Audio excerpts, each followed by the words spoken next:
La tensión entre Colombia y Venezuela ha traído la colisión a un tercer país, a colación a un tercer país, es Israel. En varias ocasiones, Hugo Chávez ha comparado a ese país con Colombia. Y hoy desde Ecuador, el mandatario boliviano Evo Morales repitió que Colombia se está convirtiendo en el Israel de América Latina. ¿Qué significa esta afirmación? Esa es hoy la noticia para comentar con nuestra editora internacional, Dora Glotman.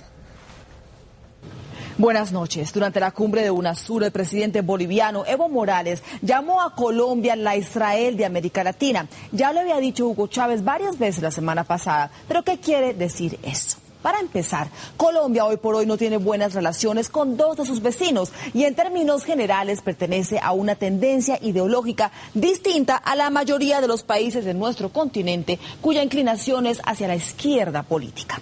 Israel también solo tiene relación con dos de sus vecinos, Egipto y Jordania, y está rodeado por países en su mayoría musulmanes, lo cual aísla al Estado judío. Y por supuesto está la cercanía con los Estados Unidos. Colombia es el mejor aliado de Washington en este continente e Israel lo es en Oriente Medio. Y está el tema de las armas. Israel es el país que más asistencia militar ha recibido de los Estados Unidos. Realizan operaciones militares conjuntas y el puerto de Haifa en el Mediterráneo es utilizado por la flota de los Estados Unidos. Además comparten y desarrollan técnicas de espionaje y patrullaje por tierra, mar y aire.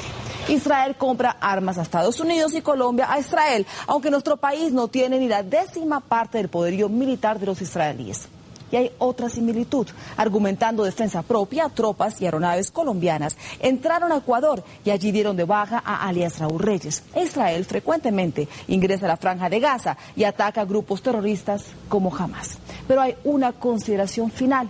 Israel lleva 60 años de conflicto permanente y Colombia lleva 40. La pregunta es, ¿esos dos estados se parecen por su espíritu guerrerista, como dice el presidente Hugo Chávez, o más bien los une su espíritu de supervivencia? Ustedes deciden. Buenas noches.